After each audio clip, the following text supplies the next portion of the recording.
안녕하십니까? 김용일 목사입니다. 오늘은 하나님과 다투지 말고 하나님과 동행하라 이런 제목으로 말씀 나누도록 하겠습니다.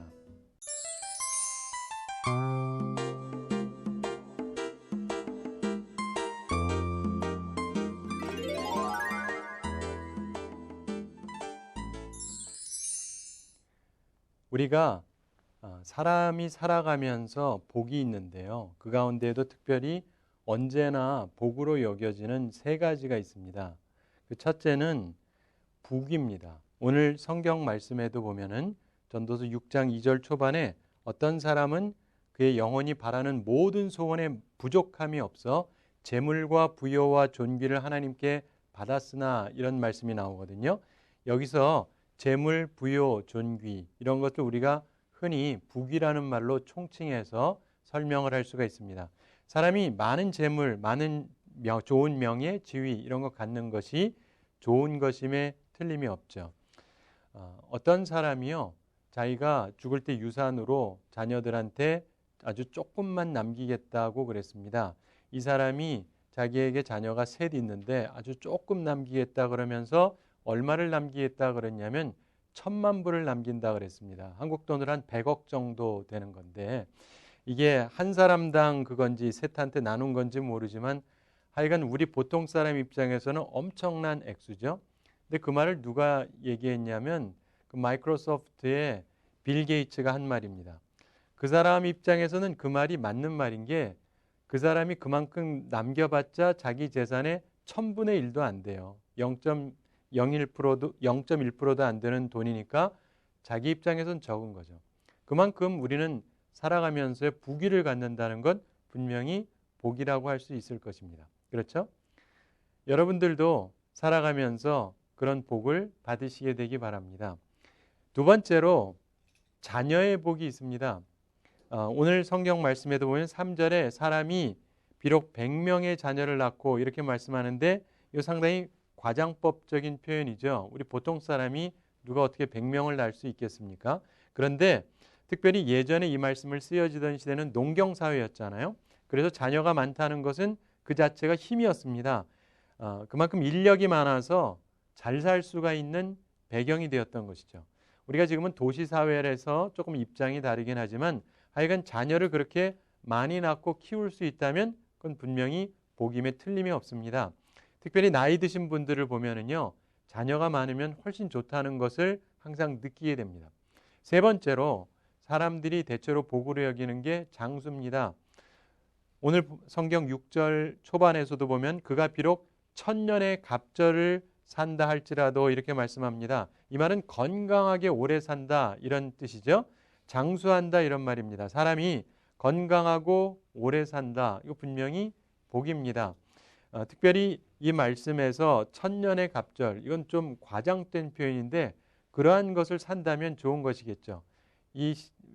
우리가 삶 가운데서 이 필요한 것들 여러분들도 받으시고 이 세 가지 복, 부귀, 자녀의 복, 장수의 복 여러분도 또 다 받으시기에 되기를 바랍니다. 자, 우리가 일반적인 지혜는 그런 것을 갖는 것이 최고의 복인 것처럼 표현을 합니다. 물론 일리가 있는데요. 그러나 오늘 이 전도서의 말씀은 사색적인 지혜를 통해서 보다 나은 지혜를 우리에게 제시해 주고 있습니다. 우리가 그런 것이 있어도 한 가지를 잊으면 안 된다는 것입니다.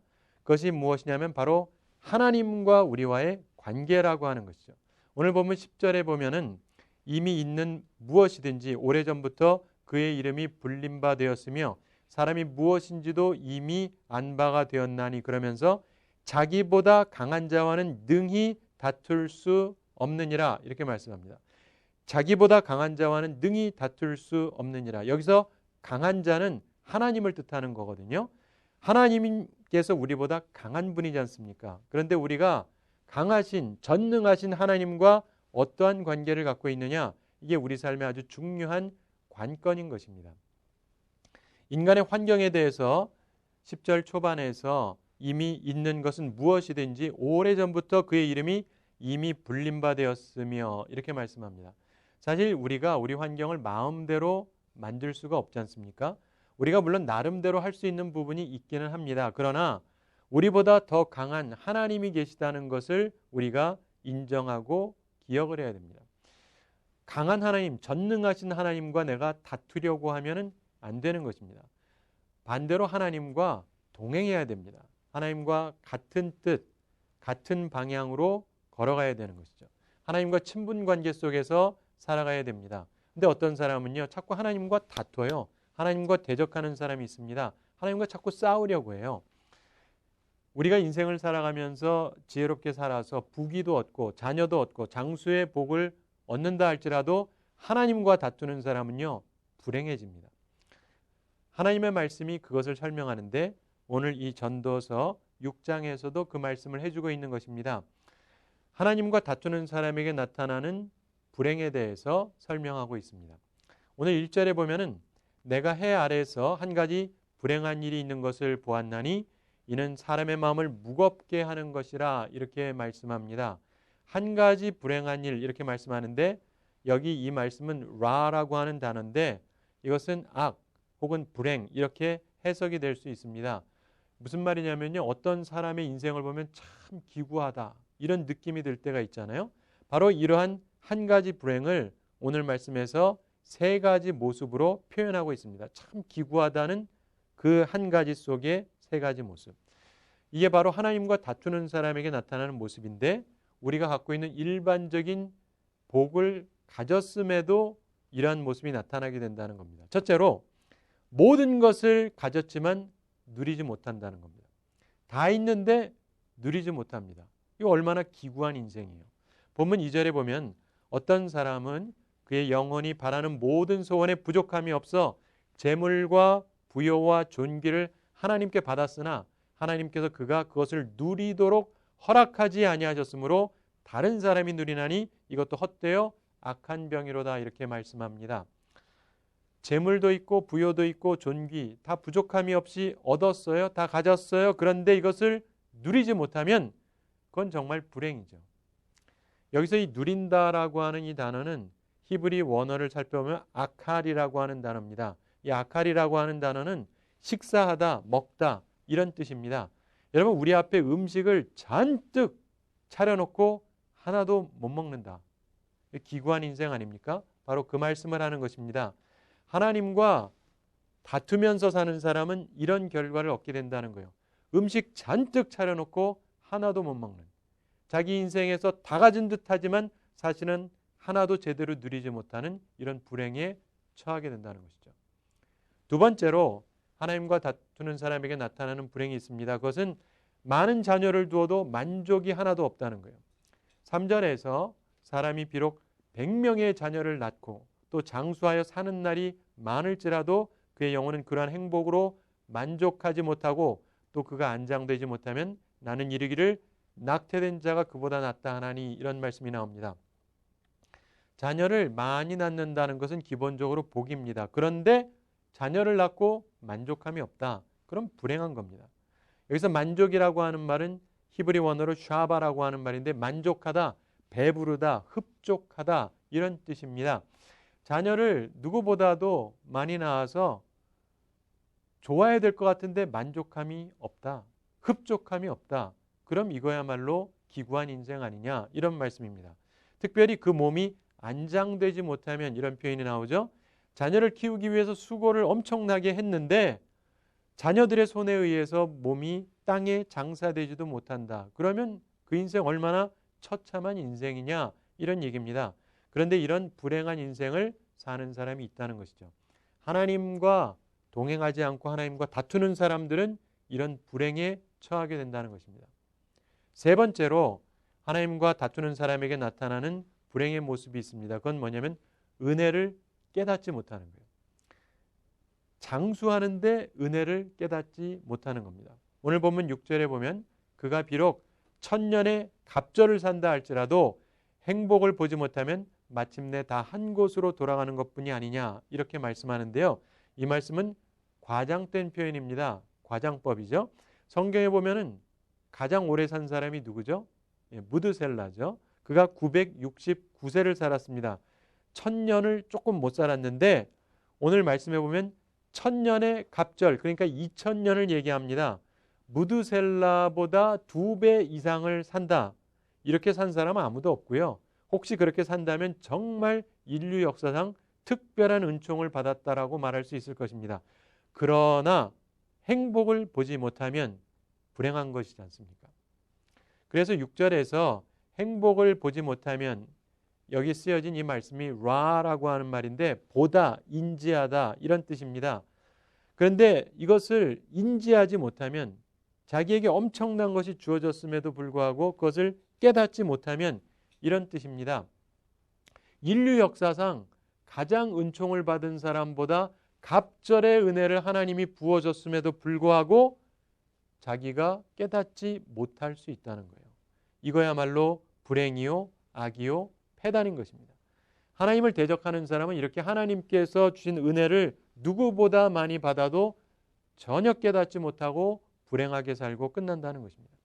세상에는 이처럼 모든 것을 가졌지만 누리지 못하는 사람, 정말 많은 자녀를 가졌지만 만족함이 없는 사람, 장수의 은총을 누렸지만 깨닫지 못하고 불행하게 사는 사람이 있다는 것입니다. 모든 행복 조건을 다 갖추었는데도 사람이 불행할 수 있다는 거예요. 왜요? 하나님과 다투면. 그래서 우리는 그렇게 살지 말아야 된다는 것입니다. 여러분, 우리는 100년 전 사람들보다 평균 2배를 더 산다고 그러죠. 그래서 여러분 은혜를 알고 감사하면서 사십니까? 이거 깨닫지 못하면 불행이에요. 우리가요, 살아가면서 설사 부귀를 갖고 있다 할지라도, 자녀가 있다 할지라도, 장수한다 할지라도 하나님과 자꾸 다투고 하나님을 대적하고 그러면 우리의 삶은 점점 불행해질 뿐입니다.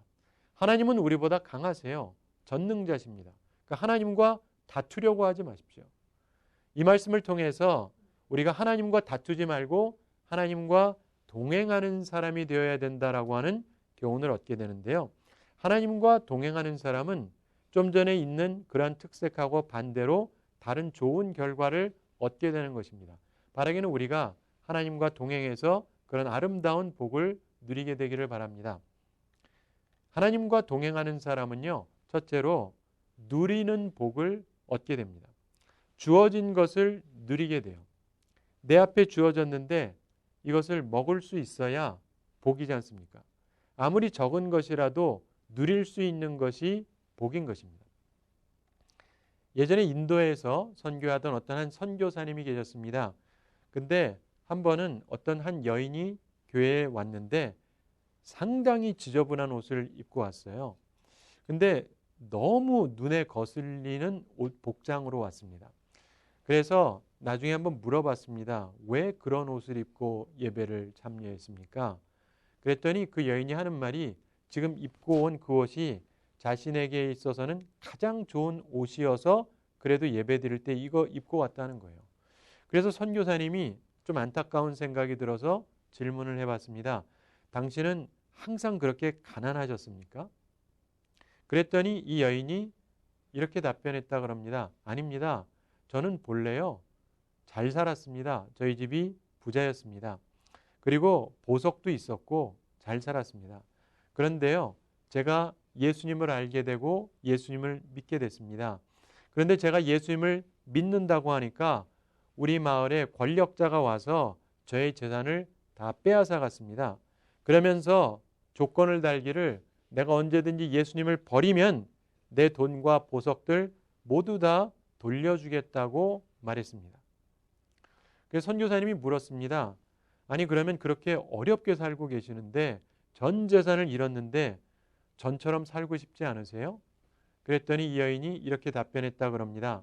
저는요, 지금 비록 가난하게 살고 있지만은 예수님 모시고 사는 삶이 많은 돈 갖고 있으면서 불신자로 사는 것보다 훨씬 낫습니다. 지금 이 삶이 저에게 오히려 만족을 줍니다. 이렇게 답했다는 것입니다. 하나님과 동행하는 사람은요, 자기가 가진 것이 적다 할지라도 하나님이 나와 함께 하시다는 것 때문에 만족을 누릴 수가 있는 것입니다. 사랑하는 주님의 사람들, 항상 이 말씀을 생각하면서요, 하나님과 동행하시기 바랍니다. 그러면서 내게 주어진 것을 누리면서 사는 복을 누리시게 되기 바랍니다. 두 번째로 하나님을 경외하는 사람에게 주어지는 복이 있습니다. 만족의 복이 있어요. 만족의 복. 하나님께서 내 마음에 만족을 주십니다. 예전에 어떤 그 탁월한 분이 한 분 있었는데 중학교 들어갈 때 국가고시에서 한국 전체에 수석을 했습니다. 그래서 경기중학교에 입학하고 그리고 경기고등학교도 수석으로 들어갔어요. 그리고 고등학교 1학년 1학기 때 대학 입학 검정고시를 봤는데 거기서 또 역시 수석을 했답니다. 정말 천재적인 사람이죠.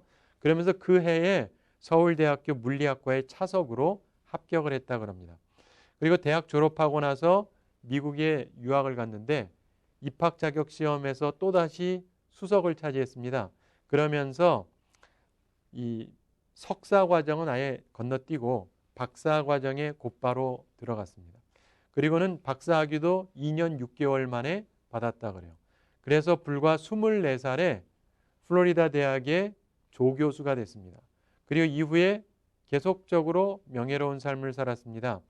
그런데 이분에게 자녀가 셋 있었는데 딸이 둘이고 아들이 하나였습니다.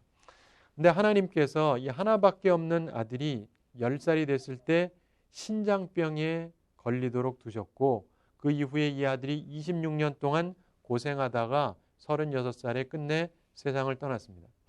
자, 이분 입장에서는 자기가 명예가 있습니다. 그러나 자식 복이 많았다고 할 수는 없죠. 하나밖에 없는 아들인데 먼저 세상을 떠났습니다. 그래서 이분도 하나님을 믿는 분인데 마음속에 처음에는 하나님과 다투려는 마음이 좀 있긴 했는데 그러나 이분이 생각을 고쳐먹고 하나님과 다투지 않았습니다. 오히려 이분은 하나님께서 자기 아들에게 고통을 주신 이 과정을 통해서 하나님을 더욱더 깊이 알게 되고 기도하는 것을 배우고 오히려 하나님을 사랑하는 법을 알게 되었습니다. 왜냐하면 하나님께서는 독생자 예수 그리스도를 우리를 위해서 주셨잖아요. 자기도 그 하나밖에 없는 아들 귀한데 하나님께서는 독생자 예수 그리스도를 우리를 위해서 죄인이었을 때 주셨던 그 사랑을 생각하면서 오히려 깨닫게 되고 이분이 감사하게 되고 만족을 얻었습니다. 그래서 하나님과 다투지 않고 하나밖에 없는 아들 먼저 하나님께 보내면서 그러나 그 마음속에서 만족을 갖고 살고 있습니다. 우리가 살아가면서 하나님과 동행을 하는 사람은요, 설사 자식을 잃는다 할지라도 하나님 안에서 만족을 얻는 것입니다. 바라기는 여러분 삶 속에서 항상 이 만족의 복을 누리면서 사시게 되기 바랍니다. 세 번째로 하나님과 동행하는 사람에게 주어지는 복이 있습니다. 그것은 은혜를 깨닫는 복입니다. 은혜를 깨닫는다는 게 복이에요. 내게 주어진 것을 깨닫는 것, 값없이 주어주신 것에 대한 깨달음, 이것을 우리가 가져야 됩니다. 여러분, 우리 사회에서도 여러 가지 간증이나 이런 걸 통해서 은혜를 끼치는 분들이 있습니다. 그중에 여러분 잘 아시는 어떤 분이 있죠. 이화여대 졸업반이었을 때 교통사고를 당해서 전신 55%의 3도 화상을 입었던 분이 있습니다. 이분이 반년 넘게 입학하고 있었고 11차례나 수술을 했음에도 불구하고 화상으로 인해서 아주 보기 좋지 못한 모습으로 이분이 퇴원을 했죠. 사람들이 그분을 보면서 저러고도 정말 살 수 있을까 이런 생각을 했다고 이분에게 글을 썼다고 그럽니다. 근데 거기에 대해서 이 자매가 이렇게 글을 썼습니다. 네, 이러고도 삽니다. 몸은 이렇지만 누구보다 건강한 마음임을 자부하면서 이런 몸이라도 전혀 부끄러운 마음을 품지 않게 해주신 하나님을 찬양하며 이런 몸이라도 사랑하고 써주시려는 하나님의 계획에 감사드리며 저는 이렇게 삽니다. 누구보다 행복하게 살고 있습니다. 이분이 이렇게 그분의 책에 썼습니다. 건강한 몸을 잃었어요. 아름다운 몸을 잃었습니다. 그럼에도 불구하고 하나님과 다투면서 살려고 하지 않고 그러한 장애인의 모습 속에서도 행복으로 살 수 있었던 것입니다. 왜냐하면 하나님을 경외하기 때문에. 우리가 건강하면서도요, 하나님의 은혜를 깨닫지 못하는 사람 불행입니다. 감기 하나만 들어도 하나님께 불만한다면 이 자체가 불행 아니겠어요? 근데 이 자매는 장애인의 삶이지만 은혜로 알고 살아갑니다. 그러면서 이분이 이런 글도 썼습니다. 저는 덤으로 사는 삶을 살고 있습니다. 하나님께서 제게 그 덤을 허락하시지 않으셨다면 사고 나던 날 그렇게 갔을 겁니다. 제 껍데기는 조금 남들과 다르지만 지금 이렇게 살 수 있는 것, 이건 바로 제가 받은 덤입니다. 주시기만 해도 감사한 것이 덤인데 하나님께서 또다시 덤에 덤을 얹어주십니다. 저는 정말 행복합니다. 하나님을 모르는 사람들은 저러고도 뭐가 행복할까 생각할지 모르겠습니다. 그러나 저는 정말 솔직하게 다치기 이전보다 훨씬 즐겁게 살고 있습니다. 세상 사람 누구에게나 고난은 있습니다. 고난은 축복입니다. 예전에는 몰랐던 하나님의 은혜를 알게 되었고 사랑을 맛보았습니다. 이렇게 이 자매가 자신의 글을 쓰면서 이렇게 말을 맺습니다. 하나님은 지금 여기에 살아계십니다. 그래서 저는 지금 행복합니다. 자, 이 자매가 그럴 수 있었던 이유가 뭡니까? 하나님과 동행하기 때문입니다. 하나님과 동행하는 사람은 은혜를 깨닫습니다. 설사 건강을 잃고 미를 잃는다 할지라도 은혜의 복을 누리면서 살아가게 되는 것입니다. 제가 한 가지 이야기 말씀드리면서 오늘 말씀을 마치겠습니다. 오래전에 미국에서 있었던 일인데요. 어느 목사님께서 깊은 산간 지역에 있는 교회에서 말씀 전해달라는 부탁을 받았습니다. 그런데 말씀을 전하러 가기 바로 전날 자동차 안테나가 부러져 있는 것을 발견했습니다. 동네의 불량배들이 그렇게 한 것 같습니다. 근데 이분이 가는 길이 산속 깊은 곳을 운전해야 되는 것이어서 왜 방송 좀 들으면서 가는 게 좋겠다 이런 생각이 들어서 자동차를 정비소로 가지고 갔습니다. 그래서 그것을 고치는데 마침 정비하는 분이 그 안테나를 고치면서 다른 부분을 보다 보니까 브레이크 상태가 굉장히 안 좋았어요. 그래서 이분이 브레이크도 수리하라 그래서 수리를 했는데 다 고치고 나서 그 정비공이 목사님께 이렇게 말했다 그럽니다. 목사님, 큰일 날 뻔하셨습니다. 만약에 이 브레이크 고치지 않고 그냥 가셨으면 제가 그 지방을 아는데 그 산간 지방 목사님 무사히 지나가지 못하셨을 겁니다. 그러더랍니다. 자, 안테나가 부러져서 잠시 기분이 나빴습니다. 그러나 사실은 그것으로 인해서 진짜 큰 사고를 면할 수 있었던 것이죠. 여러분 아시는 대로 브레이크가 고장난 차는 위험합니다.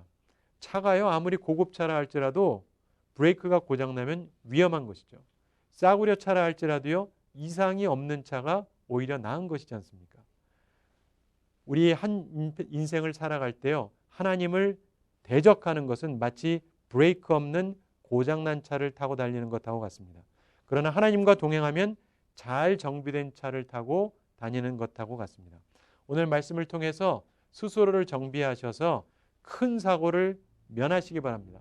모든 것을 가지고도 불행하게 살지 마시고 하나님을 경외함으로 내게 주어진 것을 가지고 누리면서 만족하면서 행복하게 살아가시게 되기 바랍니다. 바라기는 우리가 전능하신 하나님과 다투지 말고 주님과 동행하면서 복된 삶을 살아가는 우리 모두가 되기를 우리 주님의 이름으로 축원합니다. 한 주 동안도 주님의 은혜 가운데서 평안하시기를 빕니다. 감사합니다.